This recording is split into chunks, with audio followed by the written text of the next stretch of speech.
Oke,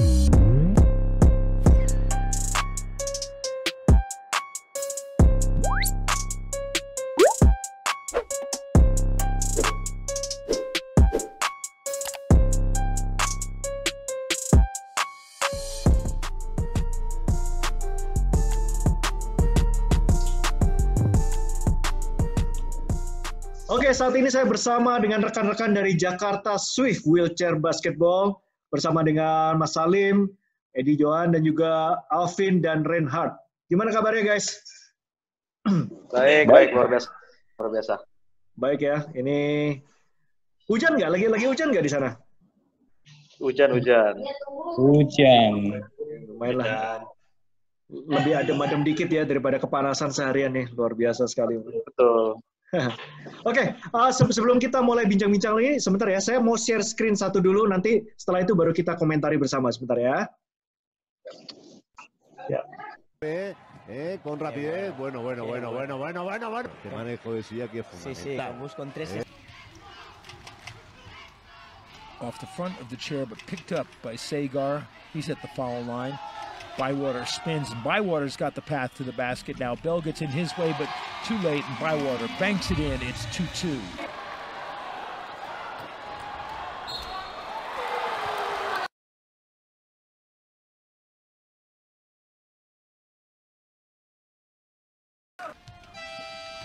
First turnover of the game on that 24-second violation. There you see the little chess match that is wheelchair basketball and how hard it is to play defense. Great spinning move. Bemi and basket there from Filipski. Still behind by 3 though. Impressive German response to falling behind themselves. Wild shot from Binek. They've got lucky though. They've got another chance here, Nate. Tries to set up a screen with Haller's got it. Hagenheim and Haller.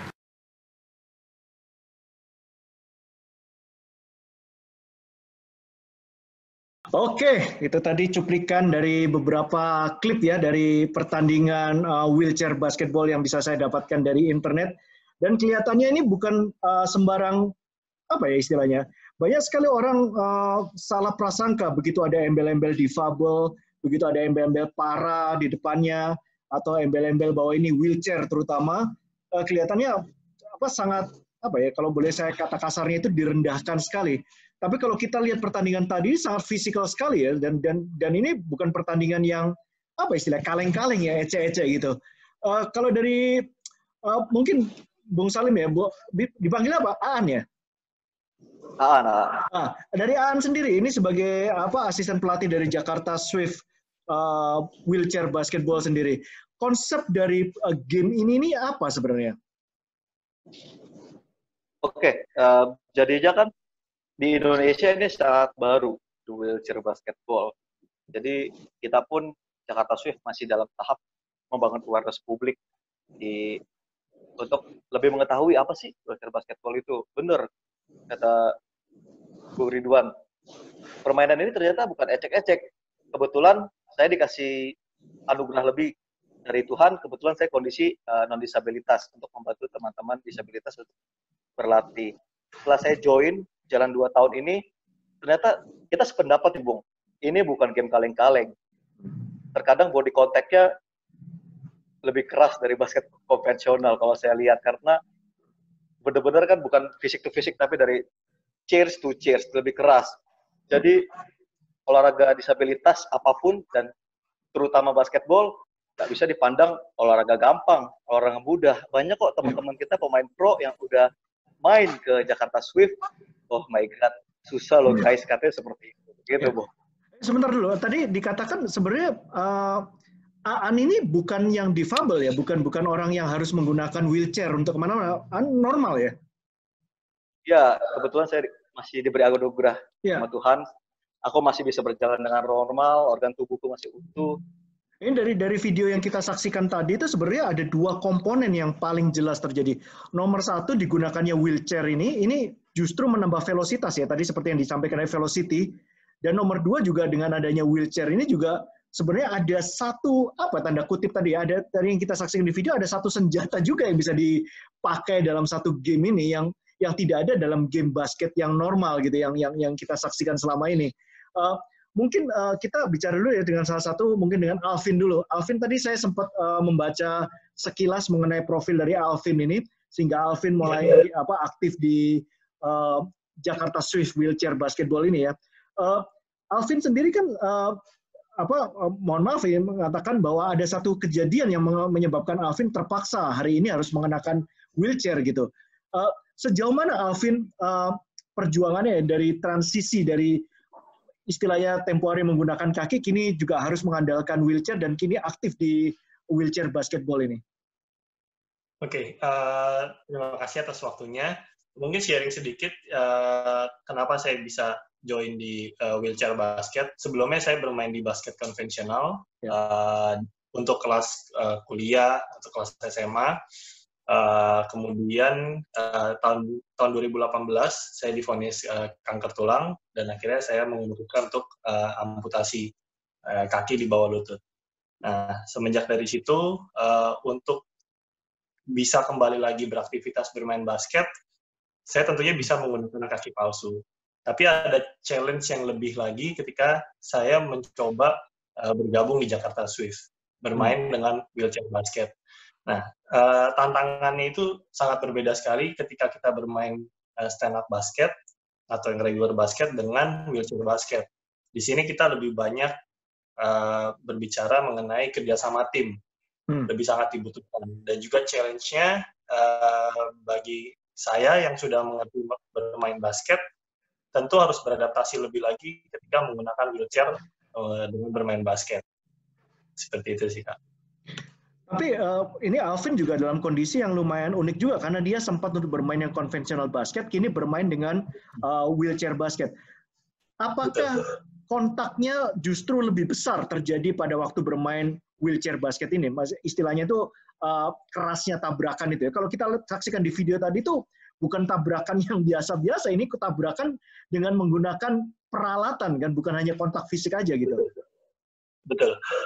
Jadi memang kan perbedaannya memang secara kontak fisik mungkin badan ketemu badan lebih sedikit ketika kita bermain dengan wheelchair. Tapi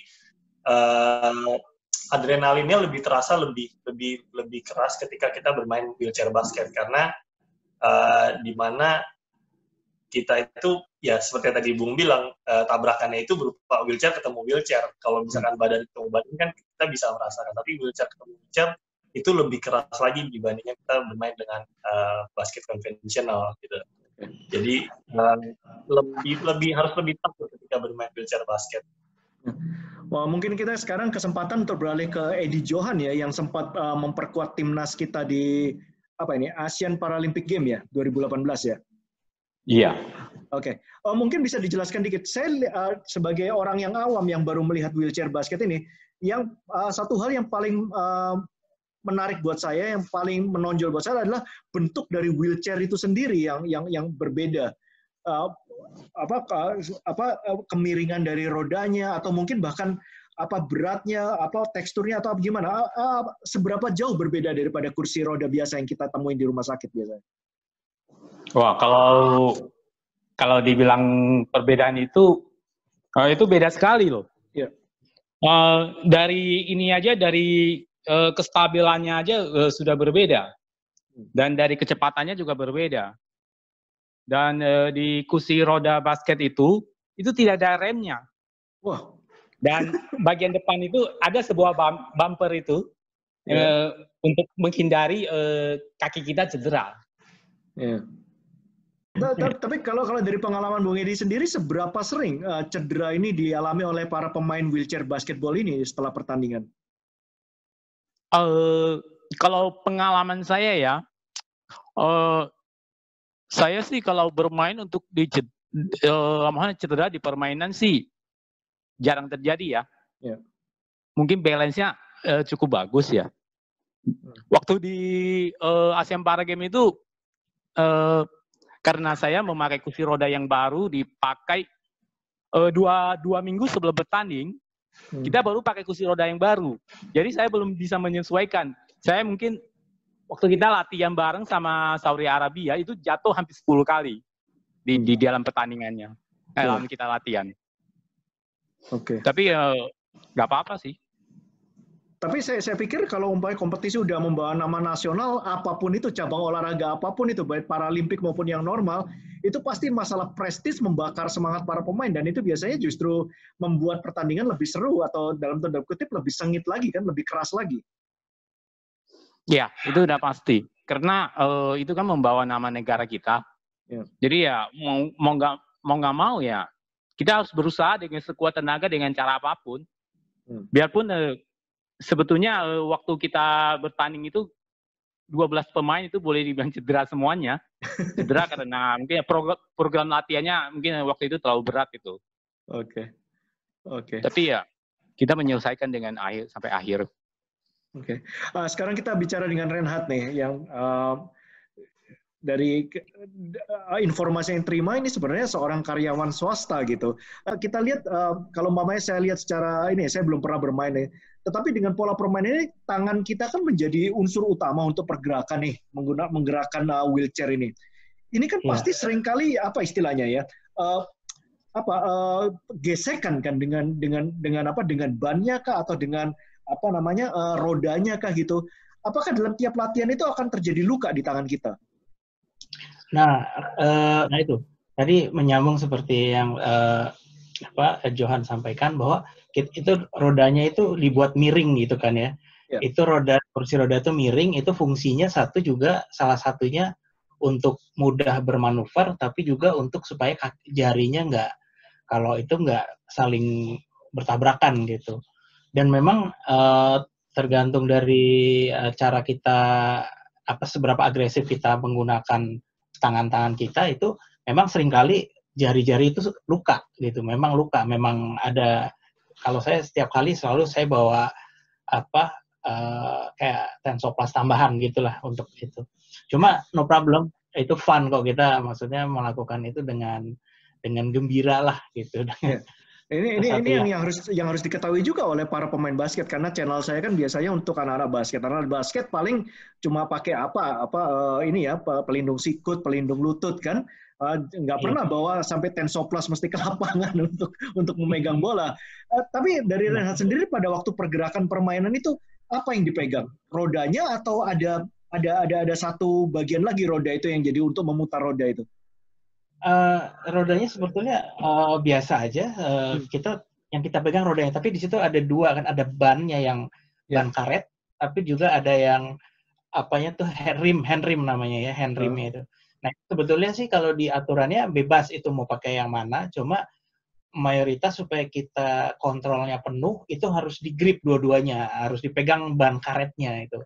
Nah, di situ. Jadi kuncinya di position tangan itu kalau di basket kursi roda itu lebih penting menguasai kita memegang roda gitu ya. Jadi karena posisi kemudian kekuatan kita dalam suatu posisi itu penting sekali, karena pemusuh atau itu pemain itu kita selalu kontaknya di kursi roda. Jadi penguasaan kursi roda itu penting sekali gitu ya. Dan juga keseimbangan ya. Tadi kita lihat sekilas di video tadi ada 2-3 kali insiden begitu lepas kontrol langsung terjatuh di sana itu pemainnya itu. Iya, betul. Keseimbangan juga penting. Oke, ke Bung Aan. Bung Aan sebagai asisten pelatih ini sebenarnya kalau para atlet wheelchair basketball ini drill seperti apa ya? Karena begini, saya melihat mereka harus melakukan tembakan dari posisi duduk. Ini bukan suatu hal yang mudah untuk dilakukan. Kalau orang yang masih bisa berdiri kan dia bisa ancang-ancang. Saya lihat para rekan-rekan dari atlet basket ini posisinya duduk, tidak ada ancang-ancang dan hanya mengandalkan kekuatan dari tangan aja. Itu kesimpulan yang benar dari saya atau ada strategi lain gimana cara meng-shoot dari posisi duduk dengan akurat? Sudah benar, Bung. Jadi untuk shooting formnya itu saya bilang hampir 90% sama dengan basket konvensional. Yeah. Tapi yang bedakan di wheelchair itu teman-teman benar-benar hanya mengandalkan kekuatan upper body. Jadi kita sebagai tim kepelatihan juga harus memikirkan bagaimana cara menguatkan upper body dari teman-teman. Karena teman-teman disabilitas ini yang membedakan itu adalah paling kelihatan adalah kekuatan pinggang. Oke, Alvin mungkin bisa jelasin dikit. Ini kalau umpamanya di basket itu kan ada yang istilahnya dribble, membawa bola. Ya. Itu kalau di wheelchair basket ada aturannya kayak gimana ya? Oke, kalau di wheelchair basket juga tetap ada dribble, tapi kita nggak ada namanya double dribble. Jadi kalau misalkan di konvensional kan ketika kita dribble, pegang bola, kemudian kita dribble lagi itu menjadi double. Nah, untuk wheelchair basket itu tidak ada. Kita rules-nya adalah kita hanya boleh 2 kali swing wheelchair. Jadi antara swing 2 kali dengan 2 tangan atau 1, 2, yang kita nggak boleh swing lagi. Kalau swing lagi itu jadi traveling. Kontak bagaimana? Kalau kontak di wheelchair mana yang boleh, mana yang dianggap pelanggaran? Oke, kontak di wheelchair itu ketika kita tabrak, seperti tadi Coach Edi Johan sudah sampaikan, kita ada bumper bagian depan. Yeah. Ketika itu tabrakan head to head, itu fall. Oh, oke. Ketika ditabrak dari belakang, itu juga fall. Oke. Gitu. Kalau misalkan samping kena bagian rim, bagian roda, ketika ditabrak itu nggak apa-apa. Itu nggak fall.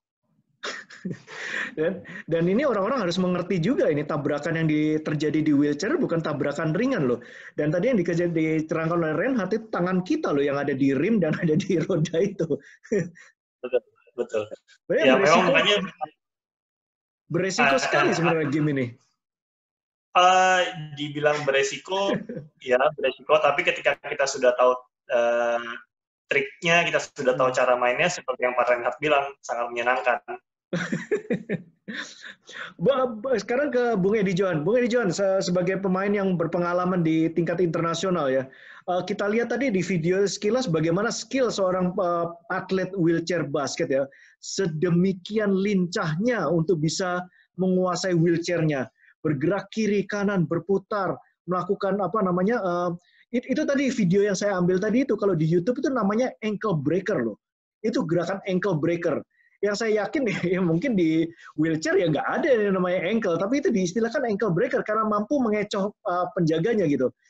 Latihan-latihan seperti apa sih Bung Edi Johan yang selama ini dilakukan gitu oleh rekan-rekan atlet wheelchair ini sehingga bisa mencapai level yang sedemikian hebat? Sepertinya antara tubuh dan wheelchair ini semua udah menyatu sekali begitu. Sebenarnya sih kalau kita kan kalau kita latihan terus sih, itu pasti ada kemajuan sih. Tapi memang segala sesuatu memang memang butuh waktu juga sih. Dan itu kursi roda itu juga pengaruh sih kalau menurut saya. Kalau kursi roda itu makin custom, istilahnya sudah pas sekali itu. Ibaratnya itu sudah menempel, jadi menggantikan kaki kita. Jadi roda itu seolah-olah menjadi kaki kita, ya itulah yang kita lihat banyak pemain-pemain internasional itu mereka bermainnya dengan lincah gimana gitu. Jadi ya itu karena mereka benar-benar udah dibikin custom, salah satunya sih. Oke. Kalau umpamanya dalam kompetisi internasional kita membawa nama timnas Indonesia, apakah timnas kita udah diberikan perlengkapan yang bukan cuma layak, tapi udah pada level internasional sehingga atlet seperti Bung Edi Johan ini bisa berkompetisi dengan maksimal?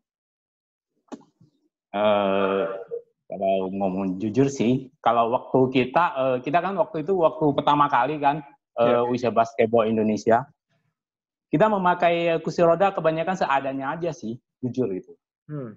Jadi kita dapat kursi roda yang custom itu pas 2 minggu sebelum pertandingan aja sih.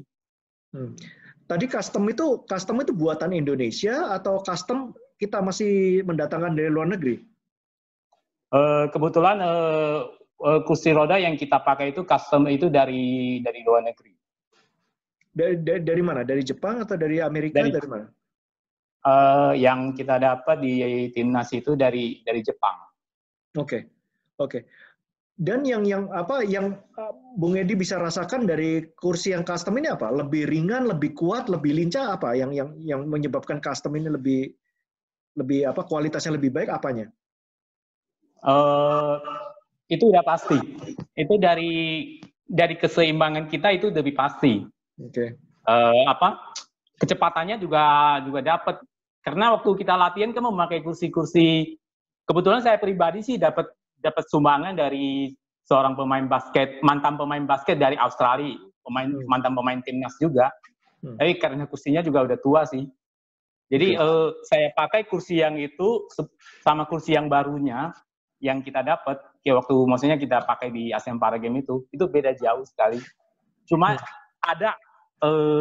mungkin ada beberapa bagian yang belum kita memahami waktu itu. Jadi mungkin setelannya kurang pas gitu. Jadi saya setiap kali bermain kalau kena senggol sedikit sering jatuh. Oke. Dan sampai saat ini belum ada produsen di Indonesia yang bisa memproduksi kursi custom ini untuk para pemain wheelchair basketball ini. Ya, kalau untuk produksi sih bisa. Tapi kalau untuk menyamakan dengan kualitas yang seperti kayak Jepang kayak gitu, kayak Amerika gitu, ya mungkin saat ini belum bisa. Oke. Kita ke Bung Reinhard sekarang. Bung Reinhard latar belakangnya kan dari karyawan nih. Kemudian sekarang aktif di Jakarta Swift. Sudah berapa banyak istilahnya bukan biaya tapi investasi yang dikeluarkan oleh Bung Reinhard ini untuk berpartisipasi di Jakarta Swift wheelchair basketball ini? Investasi ya. Nah, saya nggak mau pakai istilah biaya, seakan-akan kan uang terbuang percuma nih. Tapi saya yakin apapun yang dilakukan untuk hobi, untuk kesenangannya adalah satu investasi begitu. Betul. Oke, kalau bicara investasi, kebetulan saya punya sempat tadi disinggung sama Ko Johan ya mengenai kursi custom gitu ya. Itu kebetulan saya beli sendiri waktu itu. Itu memang cukup mahal. Itu memang tadi betul seperti Ko Johan bilang, itu kursi custom itu sangat penting karena ukuran pinggang harus pas, diameter rodanya juga harus ukurannya harus benar karena kita harus ergonomis itu supaya betul-betul menyatu dengan badan kita itu semua equipment itu. Nah itu kalau itu rata-rata memang yang custom itu yang bikinan luar negeri itu rata-rata harganya sekitar 3.000-an lah, $3.000. 3.000 US dollar ya? Ya, 3.000 US dollar. Sekarang itu berarti dengan rate sekarang udah hampir 50 juta itu? Ya, sekitar sekian demikian ya. Wow. Sekitar segitu investasi ya untuk satu kursi itu ya. Kalau mau dapat ya kualitas yang betul-betul bagus ya untuk ini. Bagaimana dari pengalaman Bung Reinhard sekali ya? Kan Bung Reinhard katanya juga karyawan juga. Apa bedanya setelah bergabung dengan Jakarta Swift ini terhadap motivasi Bung Reinhard sendiri baik di tempat kerja maupun dalam kehidupan sehari-hari? Wah itu ya, itu sangat. Dulu saya terus terang saya kerja sebagai karyawan, saya pakai kursi roda tiap hari ke kantor gitu ya. Itu memang ada perasaan, dulunya saya ada perasaan minder gitu ya, ada perasaan stres juga gitu ya sama situasi, sama orang lain gitu. Tapi dengan bergabung bersama Jakarta Swift itu membangkitkan semangat saya gitu ya. Saya jadi lebih semangat, saya jadi kayak ada purpose lah. Setiap hari ini Sabtu, Minggu saya harus latihan, terus saya jadi lupain masalah gitu ya, terus saya jadi happy gitu ya ketemu teman-teman, itu saya juga jadi confidence karena saya bisa cerita bahwa saya walaupun begini saya pakai wheelchair gitu ya. Dan ternyata saya melihat saya beberapa kali ikut kejuaraan, pernah di Bali, pernah di Malaysia, itu banyak juga yang seperti saya gitu, tapi mereka sangat fit gitu ya. Mereka tuh jadi benar-benar tadi bilang nggak bisa kaleng-kaleng ya, itu mereka benar-benar atlet gitu ya. Mereka benar-benar living for sport gitu. Mereka tuh benar-benar memang betul-betul mendedikasikan hidupnya tuh buat sport gitu ya, walaupun dalam kursi roda. Nah, itu yang bikin saya, walaupun saya sebagai karyawan, saya merasa ternyata saya merasa lebih normal gitu rasanya gitu ya dengan menghadap, ternyata saya tuh sehat gitu. Ternyata banyak orang-orang atlet-atlet tuh yang dalam kondisi hampir sama seperti saya. Dan itu sangat berpengaruh juga di kantor saya juga. Bos saya jadi percaya sama saya, jadi bahwa saya tuh capable gitu ya, bahwa saya itu sehat, bahwa saya itu bisa dipromot segala macam. Oke, Bung An, ini mau dibawa kemana rencananya ini Jakarta wheelchair basketball ini, dan sejauh mana nanti usahanya untuk bisa membawa olahraga wheelchair basketball ini di Indonesia? Oke, yang pertama sekarang kita masih baby banget. Tujuan saya sebagai PR mewakili tim manajemen dari Jakarta Swift, yang kita ingin targetkan pertama, kita ingin mengenalkan wheelchair basketball ke seluruh Indonesia. Contoh terakhir sebelum adanya pandemi ini, kita sudah membangun kerjasama di Bandung. Setelah pandemi, mereka siap untuk membangun wheelchair basketball di Bandung. Setelah itu, sudah ada Lombok yang sudah memberikan lampu hijau untuk juga memberikan dedikasinya membentuk konsisten tim wheelchair basketball. Saya harapkan di seluruh daerah di Indonesia banyak yang bermunculan seperti itu. Sebenarnya sangat disayangkan. Harusnya di awal Juni kita akan melakukan kejuaraan nasional bersifat komunitas atau klub pertama di Indonesia, tapi apa boleh buat pandemi berkata lain. Jadi untuk kedepannya saya tidak mau berpikir jauh dulu. Kita bangun dulu di Indonesia. Publik tahu apa sih wheelchair basketball. Ada satu pandangan yang saya ingin mencoba untuk merubah mindset publik. Saya ingin merubah mindset publik menjadi wheelchair basketball itu bukan olahraga disabilitas loh. Kata kasarnya bukan olahraga orang cacat. Anggap aja ini olahraga basket tapi gunakan alat. Seperti gak bedanya dulu cuma 5-on-5 berkembang 3x3. Mungkin nanti juga bisa berkembang wheelchair basketball. Karena satu informasi lagi, karena di pertandingan di luar yang open, yang antar klub bukan antar negara kayak Olimpik atau ASEAN atau SEA Games, mereka masih memperbolehkan non-disabilitas main, tapi dengan batasan tertentu, dengan poin klasifikasi tertinggi. Asik juga loh, ternyata seperti itu. Saya boleh sebut pemain-pemain teman-teman kita di profesional, Rizky Effendi waktu setelah ACL, dia satu kali datang ke kita untuk dibilang, Bro Aan numpang conditioning ya, shoot monggo. Pas dia coba, aduh kok gini. Jaren Kram juga pernah. Lucunya kita main lucu-lucuan aja, dia challenge pemain cewek kita, 1-on-1 kalah, tapi di wheelchair. Oke. Dengan perkembangan ini, mohon maaf ini waktu udah semakin menipis, tapi saya sampaikan terima kasih waktunya Bung Aan, Bung Alvin, dan juga Reinhard dan juga Edi Johan ya. Terima kasih atas sharing dari mengenai wheelchair basketball ini. Pendapat pribadi saya ini bukan olahraga basket, bukan turunan dari basket, tapi ini bukan olahraga baru. Dan kalian sebagai salah satu pionir dari olahraga ini harusnya bangga, dan saya berdoa semoga ini olahraga bisa berkembang di Indonesia ke depannya. Terima kasih semuanya. Terima kasih.